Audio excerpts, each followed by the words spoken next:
Amityville, a quaint village on the south shore of Long Island, about an hour's drive from the hustle and bustle of New York City. A seemingly ordinary American town whose name is derived from the Latin word for friend. Yet it is also a name that remains inextricably linked to a series of events that began with the brutal murder of an entire family and ended with another family's nightmare. The story became known to the world as the Amityville Horror, but it's a story that the people of this closed-door community would just as soon forget.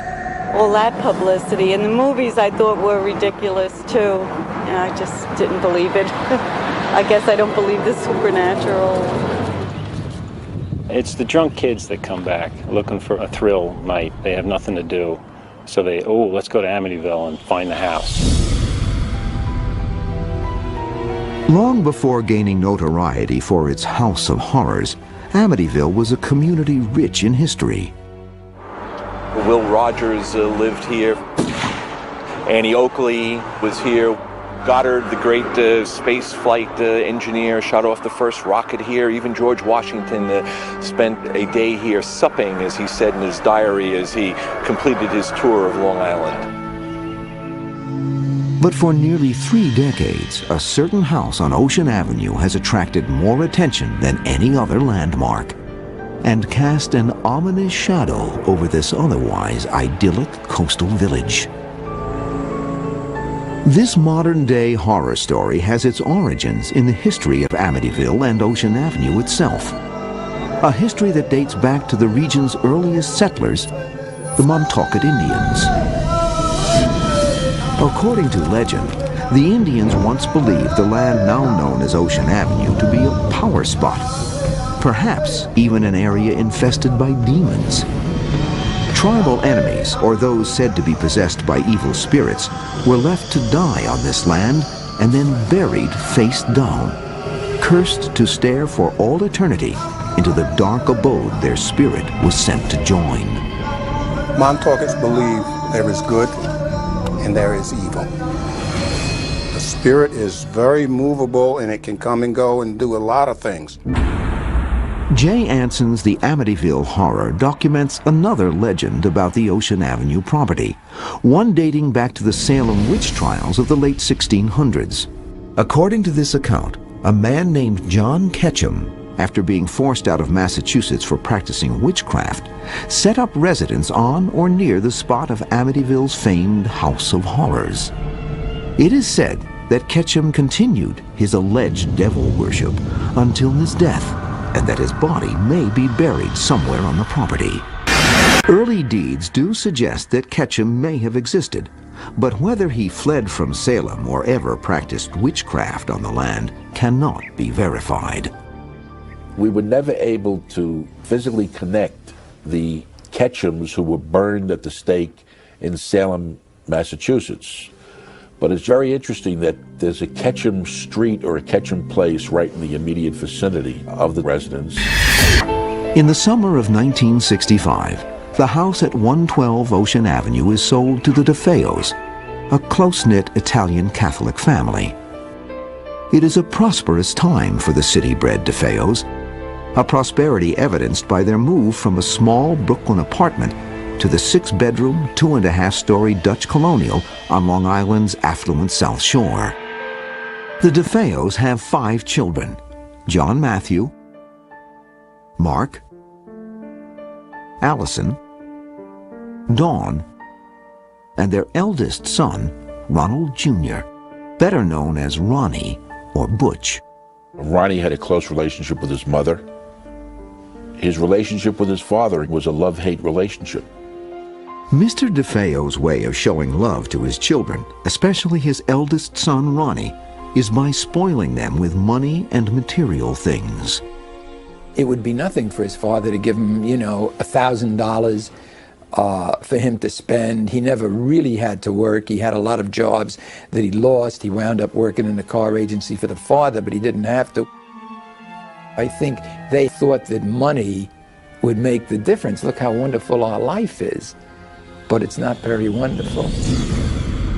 Material excesses and family discord may not have been the only forces at work in the DeFeo home. From the very beginning, Ronald DeFeo Jr. senses that he is not alone in the house. Well, when I first moved in, you start hearing noises and different things at night. Noise, like you thought somebody might have been walking around, pipes banging. Oh, they were always saying somebody's in the house, ghost, all of it. Once in a while you'd hear screaming, but there wasn't nobody screaming.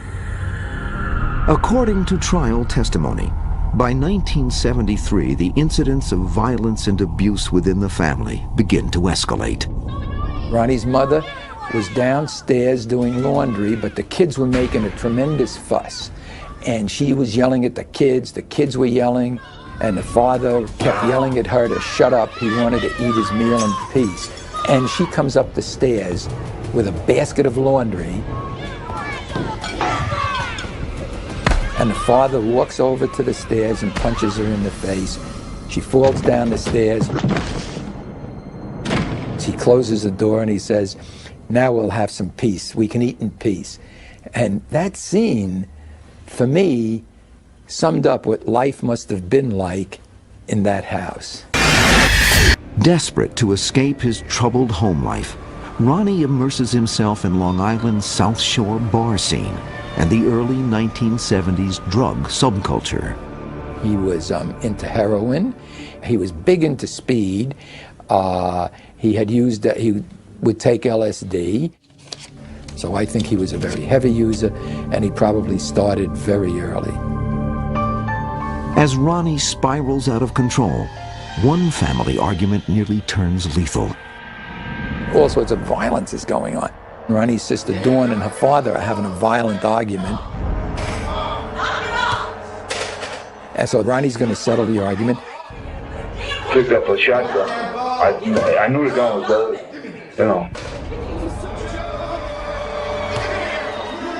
And I said, that is it. Hell, I want to kill him. Hey!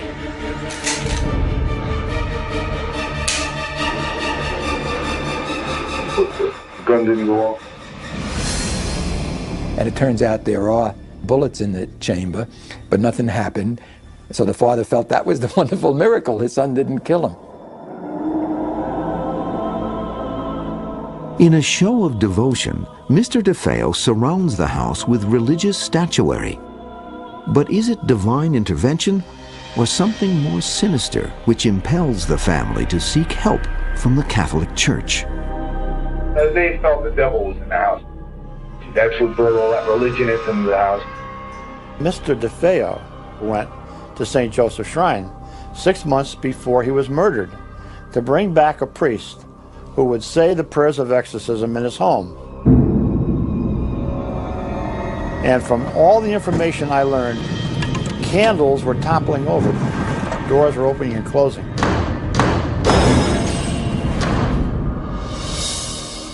A letter from St. Joseph's Oratory in Montreal, Canada, states that they have no official record of this incident.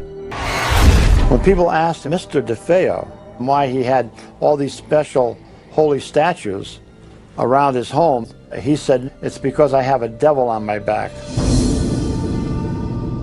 But was Mr. DeFeo referring to the devil incarnate or to his deeply troubled son? Maybe it was fear. Maybe it's that, is it possible that down deep they all loved each other? Or that it's something he didn't want to face, that his son could be capable of murder. Whatever the source of their fear, the DeFeos seem to have an uncanny awareness of the terrible fate soon to befall them. Lynn Nanowitz, the housekeeper to the DeFeo family, stated to me on several occasions during the trial that Mrs. DeFeo told her that there was going to be a terrible tragedy occurring to her family. Desperate to escape his tumultuous home life, Ronnie moves out of the house on several occasions. The problem was that Mr. DeFeo used all his resources, all his connections, to go out searching for his son each time and dragged him back to the home. This was just helping the volcano become more violent within Ronnie. By the early days of November 1974, tensions in the household reach a breaking point. Just days before the murders, he and his father had an argument where his father referred to him as a devil. It came close to blows. Ronnie stormed out. And you know, to say, if I don't get out of here, I'm going to kill all of you. And he did. November 13th, 1974. While his family sleeps, 23-year-old Ronald DeFeo Jr. sits in a darkened room watching television. The television program he was watching was an army movie called Castle Keep. And in this picture, the last 15 to 20 minutes is complete destruction of the American and German troops. Ronnie said that during this movie, he heard his family members whispering, and he thought or believed that they were conspiring to kill him. At or about the end of the movie, he said that a person with black hands appeared and gave him the rifle. And he went ahead and he proceeded to shoot each member of his family. No, he shot my father first, then I crossed over onto my mother downstairs. After that, I tell you honestly, I couldn't stop if I wanted to. I couldn't put the gun down. So I felt somebody was inside moving me. He went into another room and shot his two younger brothers. Then he went in and shot his younger sister. And then he went upstairs and shot his older sister, Dawn.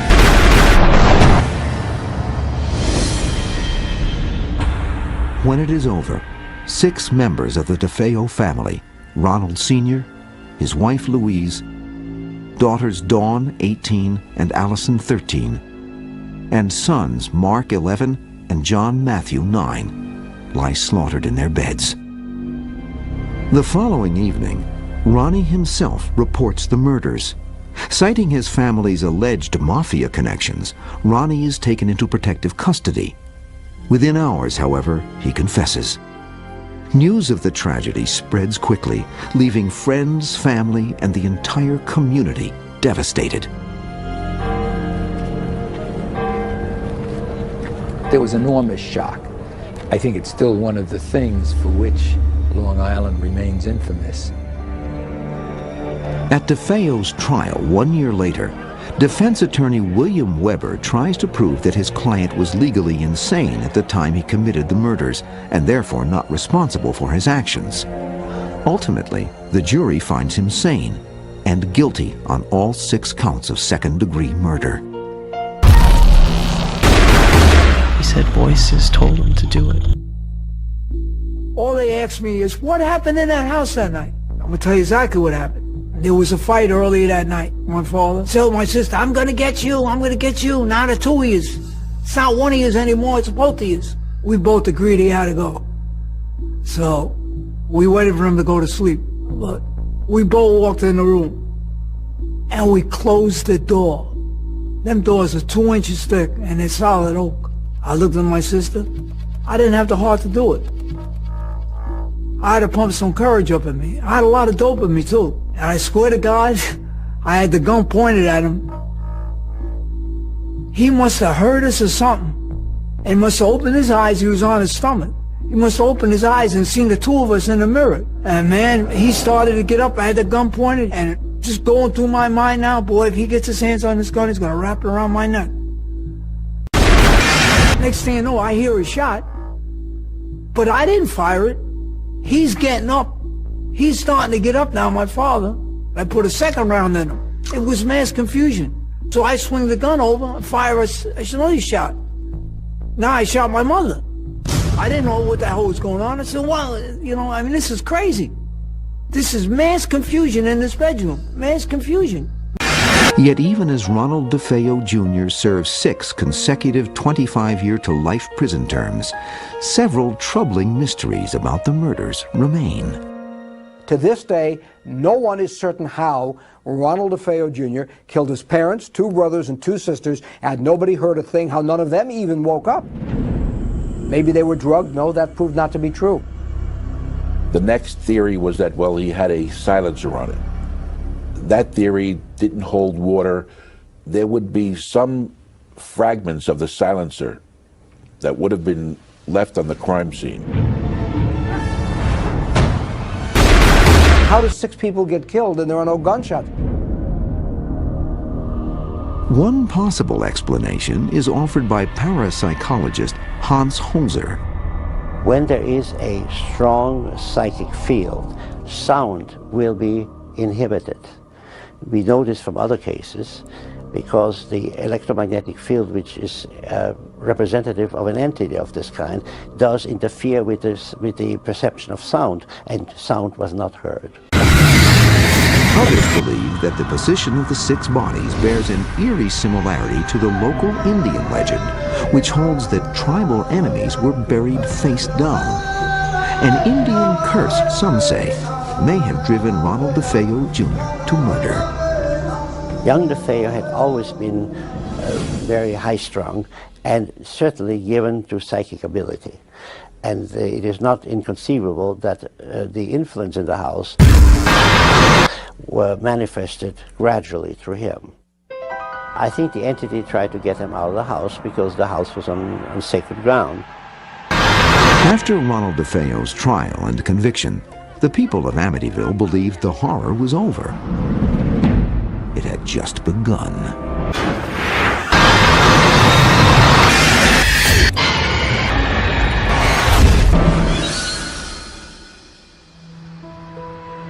In the summer of 1975, newlyweds George and Kathleen Lutz begin house hunting on Long Island. George, a 28-year-old ex-Marine, runs his family's surveying firm. Kathy, 30, has 3 children from a previous marriage: Daniel, 10, Christopher, 7, and Melissa, 5. Although the Lutzes have only a modest budget, the real estate broker talks them into viewing a certain Dutch colonial overlooking the water on upscale Ocean Avenue. It's the kind of house they don't build anymore. A relic of a time when the world wasn't in such a hurry, when there was still time for a little charm and elegance. It has stood empty for a long while, and at the price, it is a bargain. For a growing young family, it is almost too good to be true. What do you think? I love it. This is the first interview the Lutzes have granted in more than 20 years. We first saw the house in the fall of 1975. Went over with the broker.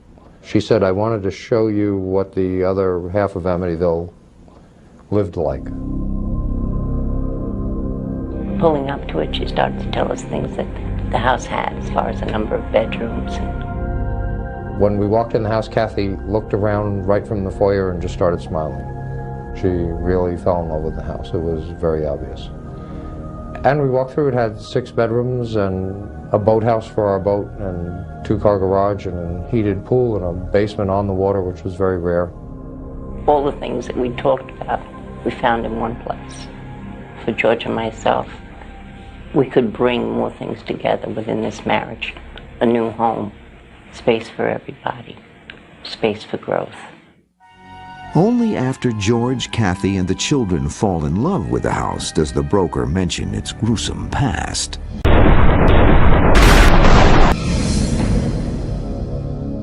And she explained to us about the DeFeo massacre and wanted to know if that would change our view on the house at all. We discussed it among the 5 of us, and there was no problem. It was, it was unfortunate that that had happened there. It was reflected in the price, of course, but we weren't superstitious, thinking that there was anything wrong that way. There was a sign outside the front of the house when we first looked at it. It said High Hopes. And when I look now, those same high hopes were within us. On December 18th, 1975, 13 months after the murders, George and Kathy move in with their 3 children and the family dog, Harry. A friend of George's, after learning of the house's tragic history, insists that he get it blessed by a Catholic priest. Lutz, a Methodist, calls upon the only priest he knows, Father Ralph Pecoraro. I first met Father Ralph, which we came to know him as Father Ray, when I was in the process of obtaining an annulment from my first marriage. He and I became good friends. On the same day the Lutzes are moving in, Father Ray comes to bless the house. I was blessing the sewing room. It was cold. It was really cold in there. And I thought, gee, this is peculiar, because it was a lovely day out. It was winter, yes, but it didn't account for that kind of coldness. It wasn't until much later that we learned what it was that had happened to him while he was doing that.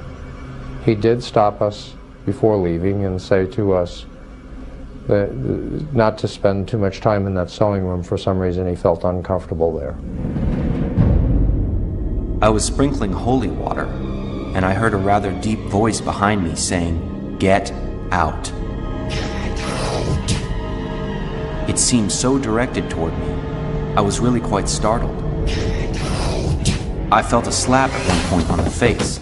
I felt somebody slap me, and there was nobody there. Christmas, 1975. For the Lutz family, the lovely house at 112 Ocean Avenue is a dream come true.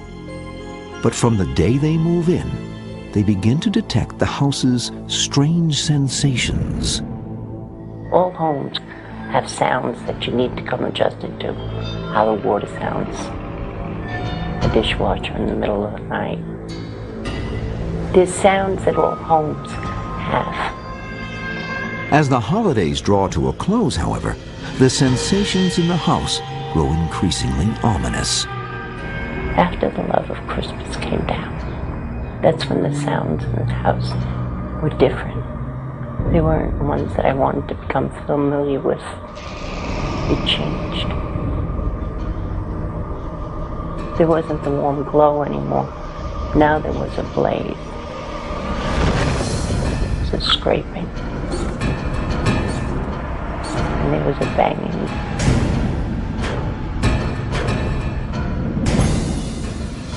The children who had been anticipating a holiday were now anticipating different things that brought a fear onto their face. We each saw things so drastically different than the person right next to us that it was very hard for us to communicate even as a family. When I look back sometimes, I describe it like a three-ring circus, each one being in their own room or their own area of the house, experiencing for themselves something different than what the other person was. George is attacked by a sensation of intense cold. He compulsively builds fires in the living room fireplace, but he can never get warm enough. He became obsessed with how much firewood there was, and then would there be enough to keep burning, that he would be continually going about the fireplace, checking the fire. Fights break out between the normally loving family members. Slowly, each of their personalities begins to change. In the ensuing days, the family is subjected to a series of strange and inexplicable events.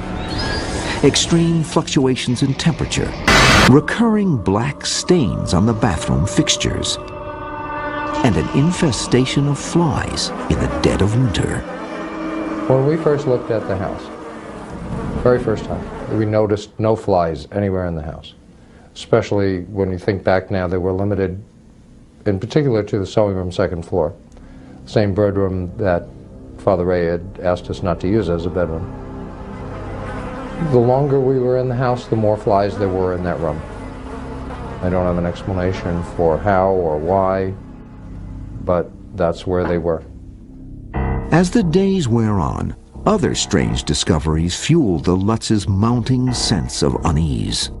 I was down in the basement one afternoon, and there was a particular shelving area that I really wanted to relocate, and it looked like a portable. So I moved it, and much to my surprise, there was a small room behind it, and it was painted a red. We keep calling it a room, but we don't know what else to call it. It's a very small space. The fact that it was red and that it had an odor was the disturbing part. Then when Harry, our black lab, wouldn't go near the room, cowered away from it, that was more disturbing. This red room was not in the original house plans. Who built it? Why was it hidden?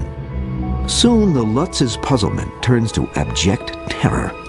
Night after night, George is snapped awake at 3:15 a.m., the established time of the murders.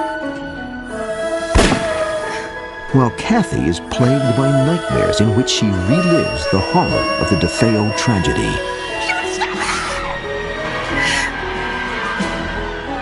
There was one that was very vivid in where I experienced where the bullets went in and out of Mrs. DeFeo's body, and I was able to determine who died in what order.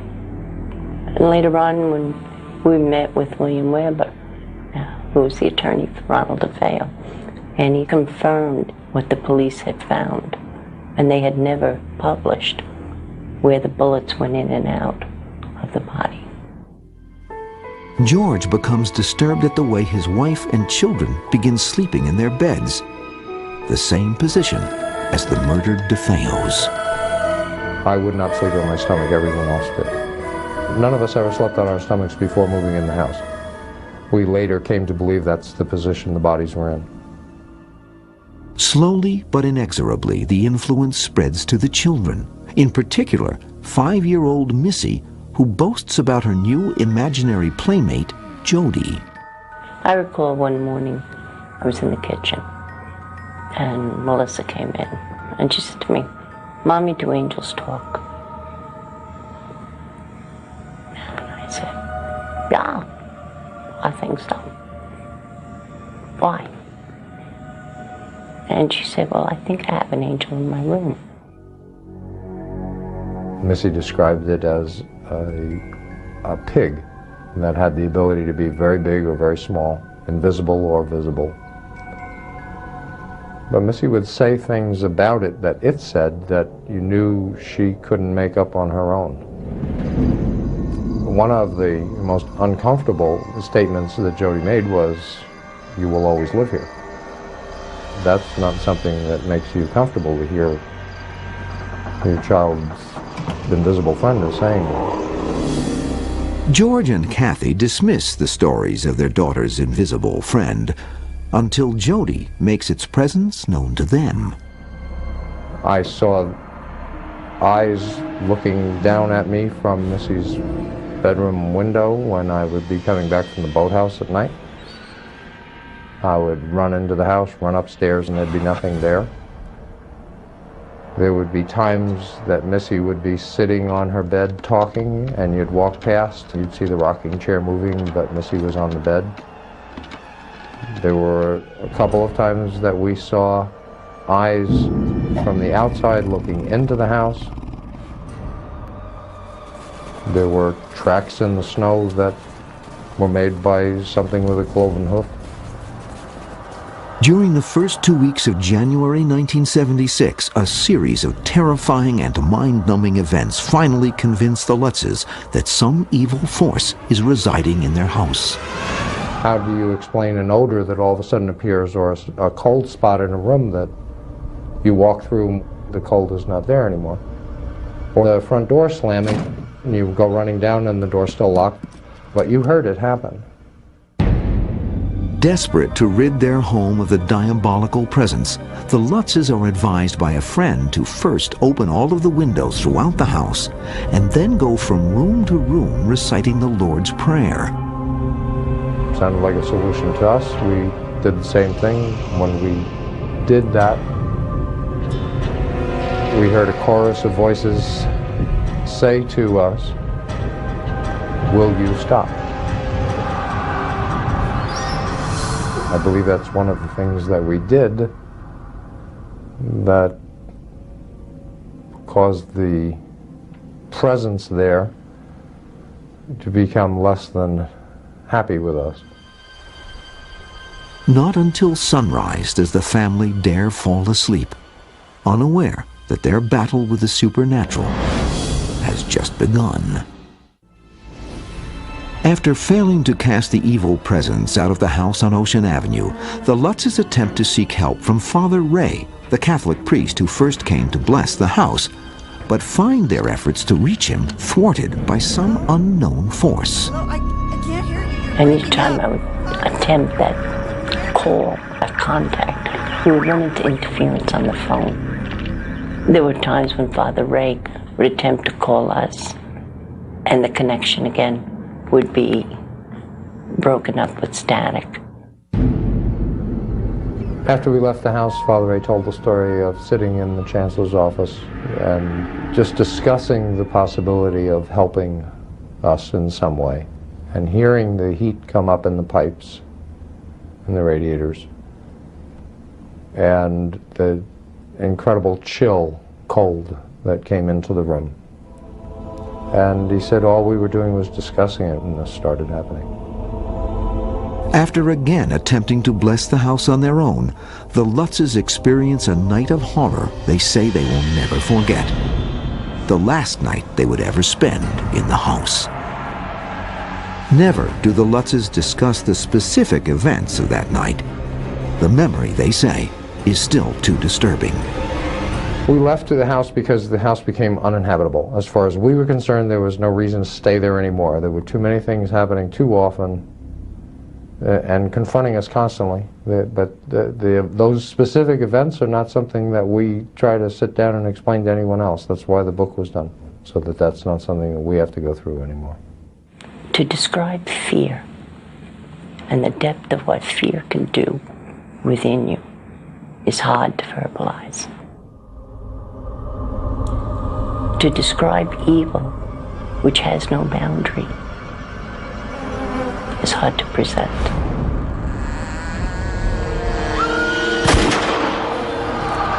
But this is what the family was experiencing that night. Each one, with the degree that they could handle it, this sense for our very lives was there, and we chose to go.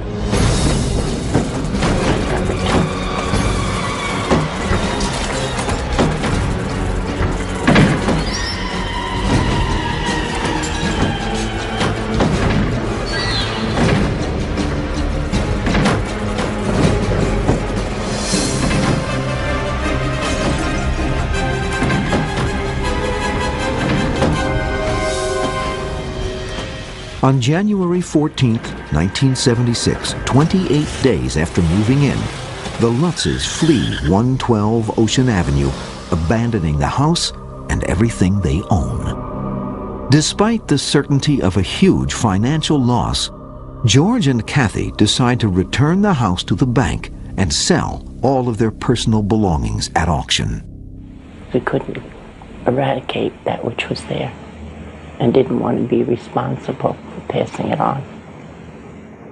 We bought the house for $80,000. It had a mortgage of $60,000. We had put another $4,000 or so down at the closing. When the auctioneer took care of the contents of the house, I think we netted $1,600, something like that, from the sale. We moved to California and we started over. One of the instructions we received was that there was one item that we could take out, but anything else would not have been healthy for us. The one item that we had was a large cedar box that had been built by George's grandfather, and inside of that were some of the children's baby pictures. That's about the only item we came out with. Although the Lutzes may have escaped Amityville, they cannot escape the onslaught of publicity that follows them to California. When we left the house. We sat down and did a series of tapes for self-help, and we just talked about everything we could possibly remember that took place in the house. And that eventually became the Amityville Horror, the book.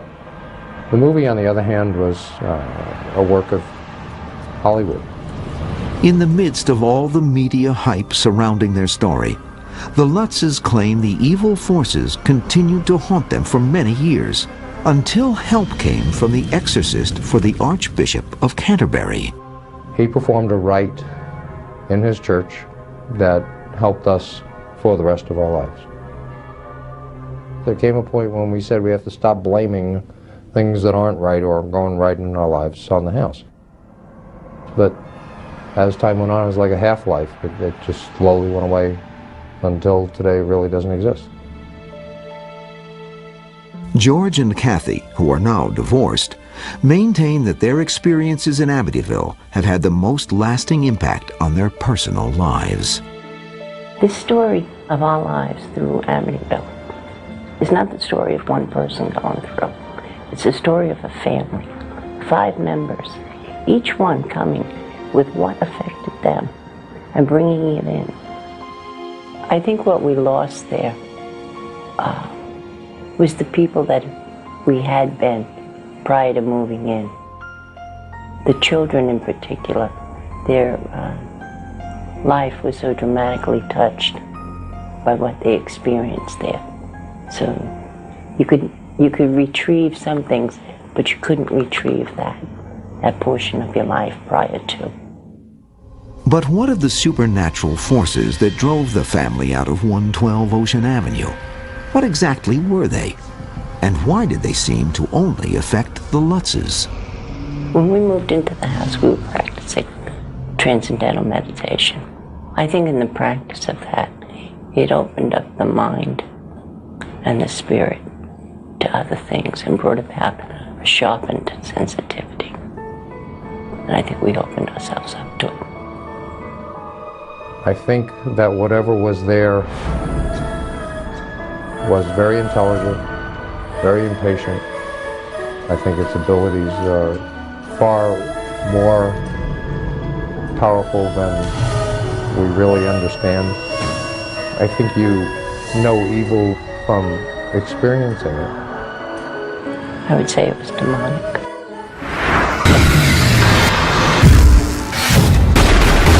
He said voices told him to do it. It took a dream and it shattered it. It took innocence and it destroyed it. And it was out for life itself. What the fuck?